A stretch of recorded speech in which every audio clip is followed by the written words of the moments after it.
Hello friends, UPSC mains में high score करना is a guarantee that you will find your name in the final list and also you will get your preferred service and for that आपके mains के answers का proper evaluation होना बहुत important है। और यहाँ पे IAS network with a team of toppers और जिन्होंने लेटेस्ट UPSC के इंटरव्यू दिए हैं they will help you in your evaluation process.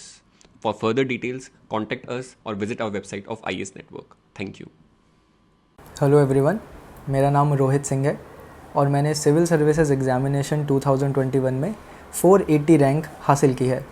आज हम इस स्पेशल वीडियो में CSAT के बारे में बात करेंगे। CSAT से आजकल बहुत सारे स्टूडेंट्स के मन में बहुत सारी एंग्जाइटीज़ हैं जिसको हम इस वीडियो में टैकल करने की कोशिश करेंगे। पिछले कुछ सालों में हम देख रहे हैं कि जो CSAT का लेवल है वो टफ़ होता जा रहा है और बहुत सारे मेरे ऐसे फ्रेंड्स भी रहे हैं जिनका GS में काफ़ी अच्छा स्कोर था लेकिन उनका CSAT क्लियर नहीं हो पाया। मेरा खुद पिछले दोनों अटेम्प्ट्स में CSAT में स्कोर क्वालिफाइंग से कम था। उसमें से एक अटेम्प्ट में तो मेरे GS में 112 मार्क्स थे और CSAT में स्कोर जो है वो 60 के आसपास ही था। तो मैं इस बात को समझता हूँ कि CSAT जो है कुछ स्टूडेंट्स के लिए, स्पेशली जो आर्ट्स बैकग्राउंड से आते हैं, जैसे मैं खुद भी आर्ट्स बैकग्राउंड से पढ़ा हुआ हूँ, तो हमारे लिए CSAT जो है करना कभी कभार काफ़ी डिफ़िकल्ट हो सकता है। तो CSAT की जो प्रिपरेशन है वो आपको एग्ज़ाम से 1 महीने पहले नहीं करनी चाहिए स्टार्ट। उसके लिए आपको चाहिए एक sufficient amount of time, specially अगर आपका टच इन सब्जेक्ट से नहीं रहा है।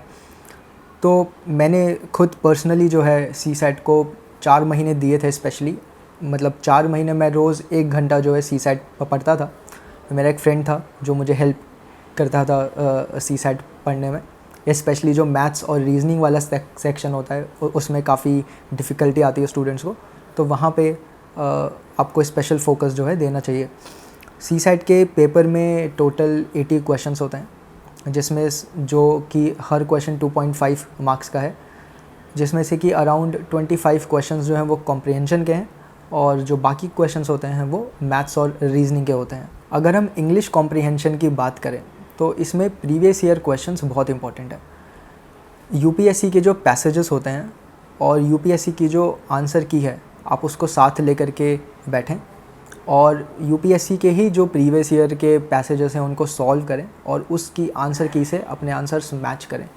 कई बार एग्ज़ाम हॉल में ऐसा होता है कि कई सारे ऑप्शंस काफ़ी कन्फ्यूजिंग होते हैं। कई सारे ऑप्शंस ऐसा पढ़ के लगता है कि 2 ऑप्शन सही हैं इसमें या तीनों ही ऑप्शन सही हैं। तो ऐसे में UPSC की आंसर की को साथ में ले करके अगर आप सॉल्व करेंगे तो उससे आपकी प्रैक्टिस ज़्यादा अच्छी होगी और आप UPSC के जो पैसेजेस आते हैं आप उसको आइडेंटिफाई करने में ज़्यादा कैपेबल हो पाएंगे। एक और चीज़ जो इंग्लिश के पैसेजेस सॉल्व करने में हेल्प करेगी आपको वो ये है कि आप पहले ही जो है ऑप्शंस पहले पढ़ लें और उसके बाद जा कर के पैसेज पढ़ें। कई बार ऐसा होता है कि जो पैसेज होता है वो बहुत लंबा होता है और क्वेश्चन उसमें से बस एक ही होता है। तो आप सबसे पहले ऑप्शंस पढ़ें, उसके बाद आप जा कर के पैसेज पढ़ें। अगर आप ऐसा करेंगे तो आपका टाइम सेव होगा और आप आइडेंटिफाई कर पाएंगे कि पैसेज में आपको किस चीज़ पे फोकस करना है। अगर हम मैथ्स और रीजनिंग की बात करें तो इसमें भी जैसे हर पेपर में है कि प्रीवियस ईयर क्वेश्चंस बहुत इंपॉर्टेंट है, तो आप प्रीवियस ईयर क्वेश्चंस देखें पिछले 6-7 सालों के, देखें कि किस तरीके के मैथ्स और रीजनिंग के जो क्वेश्चंस हैं वो एग्ज़ाम में पूछे जा रहे हैं और उसी के बेसिस पे जो है आप उस तरीके के क्वेश्चंस को प्रैक्टिस करें। आप आजकल कई सारे YouTube चैनल्स भी अवेलेबल हैं जिसमें आपको CSAT के काफ़ी सारे क्वेश्चंस जो प्रीवियस ईयर के हैं वो प्रैक्टिस करने को मिल सकते हैं। इसके अलावा अगर आपके मैथ्स के कंसेप्ट्स वीक हो गए हैं या फिर आपने 10th के बाद से मैथ्स नहीं पढ़ा है और काफ़ी एक लंबा टाइम हो गया है आपका मैथ्स से टच छूटे हुए, तो 2 बुक्स हैं जिसमें से आप कोई सी भी पढ़ सकते हैं। एक तो अरिहंत पब्लिकेशंस की बुक आती है, उसको आप चाहें तो कर सकते हैं रेफ़र, या फिर एक और बुक है a Pearson guide to quantitative aptitude by Dinesh Khattar.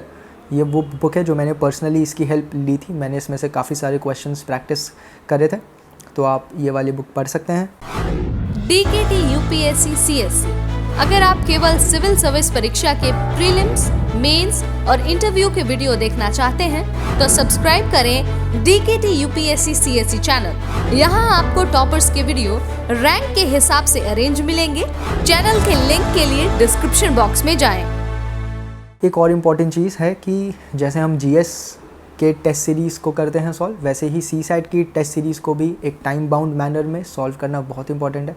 आप 2 घंटे निकालें और CSAT का पेपर लें। CSAT की कोई स्पेसिफिक टेस्ट सीरीज़ ऐसे ज्वाइन करने की ज़रूरत नहीं है। आप फ्री upscmaterials.com पे जा कर के प्रीवियस ईयर के पेपर्स या फिर अलग अलग कोचिंग इंस्टीट्यूट की CSAT की जो टेस्ट सीरीज़ होती हैं उनको डाउनलोड कर सकते हैं और आप उनको घर पे बैठ कर के आराम से सॉल्व करके चेक कर सकते हैं। इससे ये होगा कि टाइम मैनेजमेंट बिल्डअप करने में आपको काफ़ी हेल्प होगा। कई सारे लोगों को CSAT का पेपर काफ़ी लेंदी फील होता है क्योंकि उसमें एक तो इतने सारे पैसेजेस आते हैं जो बहुत बड़े भी होते हैं। तो टाइम मैनेजमेंट को अगर डेवलप करना है तो मॉक टेस्ट CSAT के ज़रूर दें। मॉक टेस्ट सॉल्व करते हुए अपने स्ट्रॉन्ग एरियाज़ और वीक एरियाज़ को आइडेंटिफाई करें और अपने वीक एरियाज़ पे वर्क करें। आपको बस इतनी मेहनत करनी है कि आप CSAT में क्वालिफाइंग मार्क्स जो हैं वो स्कोर कर सकें। जब आप CSAT का पेपर देने के लिए एग्ज़ामिनेशन हॉल में जाएं तो नर्वस ना हो। मैं अपने पिछले दोनों अटैम्प्ट में काफ़ी नर्वस होता था कि मेरे को तो मैथ्स नहीं आती है, क्या होगा अंदर जा कर के। तो इससे बचने का जो सबसे अच्छा तरीका है वो यही है कि आप क्वेश्चंस को प्रैक्टिस करें। मैंने इस साल काफ़ी ज़्यादा प्रैक्टिस करी थी। 4 महीने मैं रोज़ 1 घंटा CSAT को डेडिकेटेडली देता था, जिसकी वजह से जब मैं इस साल एग्ज़ामिनेशन हॉल में गया तो मैं काफ़ी काम और कंपोज था और मेरे बहुत सारे क्वेश्चंस में अटैम्प्ट कर पाया। अपना अटैम्प्ट ऑफ क्वेश्चंस भी कम ना रखें, क्योंकि कई बार ऐसा होता है कि जो कॉम्प्रीहेंशन आपको लगेगा कि आपने ठीक अटैम्प्ट करा है वो गलत भी हो सकता है। तो आप मैक्सिमम नंबर ऑफ़ क्वेश्चंस जो हैं CSAT में भी अटैम्प्ट करने की कोशिश करें। जब मैंने इस साल CSAT का पेपर अटैम्प्ट किया तो मैंने शुरू में जो है मैथ्स और रीजनिंग के क्वेश्चन सॉल्व करे और लास्ट के 40 मिनट्स में मैंने इंग्लिश कॉम्प्रीहेंशन के क्वेश्चंस करे। शुरू में मैंने मैथ्स और रीजनिंग इसलिए करा ताकि मैं बाद में ऐसा ना हो कि हड़बड़ी में उन क्वेश्चंस को अटेम्प्ट करूं और वो गलत हो जाएं। कॉम्प्रीहेंशन तो आप फिर भी जल्दी पढ़ सकते हैं, लेकिन मैथ्स और रीजनिंग जैसे जो क्वेश्चंस होते हैं उसमें आपको काफ़ी फोकस चाहिए होता है। तो ये बहुत अच्छा होगा कि आप उन क्वेश्चंस को स्टार्टिंग में ही सॉल्व करें और उसमें से भी आइडेंटिफाई करें कि ईजी क्वेश्चंस कौन से हैं। तो सबसे पहले ईजी क्वेश्चंस को टैकल करें, क्योंकि आप चाहे ईजी क्वेश्चन पहले करें या डिफ़िकल्ट क्वेश्चन पहले करें, मार्क्स तो हर क्वेश्चन का सेम है। तो आप जितने ज़्यादा क्वेश्चंस अटेम्प्ट कर पाएंगे आप उतनी जल्दी क्वालिफाइंग जो मार्क्स हैं उससे बाहर आ पाएंगे। तो सबसे पहले इजी क्वेश्चंस आइडेंटिफाई करें, उन्हें सॉल्व करें और बेटर ये है कि आप मैथ्स और रीजनिंग के ही क्वेश्चंस जो हैं पहले करें और इंग्लिश के क्वेश्चंस बाद में करें। हेलो फ्रेंड्स, UPSC मेंस में हाई स्कोर करना is a guarantee that you will find your name in the final list and also you will get your preferred service. And for that आपके mains के answers का proper evaluation होना बहुत important है। और यहाँ पे IAS network with a team of toppers और जिन्होंने लेटेस्ट UPSC के इंटरव्यू दिए हैं, they will help you in your evaluation process. For further details contact us और visit our website of IAS network. Thank you. तो मैं last में बस यही कहना चाहूँगा कि ये CSAT का जो पेपर है it is not a tough exam. ये डिफ़िकल्ट नहीं है, आपको बस थोड़ी सी ही प्रैक्टिस की ज़रूरत है और इसमें तो सिर्फ क्वालिफाइंग है। आपको सिर्फ 200 में से 67 मार्क्स करने हैं स्कोर। अगर आप अपना थोड़ा सा कुछ महीने निकालें और रोज़ 1 घंटा CSAT को दें तो आप बहुत ही आराम से CSAT का पेपर जो है क्लियर कर सकते हैं। इसमें डरने वाली बिल्कुल भी बात नहीं है। मैं 2 साल CSAT का पेपर मेरे से क्लियर नहीं हुआ था और इस साल जब मैंने CSAT का पेपर थोड़ी सी ही प्रैक्टिस के साथ दिया तो मेरे इस साल CSAT में 110 स्कोर आया, which is a good score. अगर आपको कोई क्वेरीज़ हैं, अगर ऐसे कुछ क्वेश्चंस हैं जो आप मुझसे पूछना चाहेंगे तो आप DKT के प्लेटफॉर्म के थ्रू मुझसे पूछ सकते हैं। इस वीडियो के नीचे डिस्क्रिप्शन में मेरा इंस्टाग्राम हैंडल भी है, आप वहाँ पे भी जा कर के मेरे को अपने सवाल भेज सकते हैं। I will try to answer as much questions as I can. इसके अलावा ऐसी और इन्फॉर्मेटिव वीडियोस देखने के लिए आप DKT के प्लेटफॉर्म को सब्सक्राइब करें। All the best to all of you and thank you so much.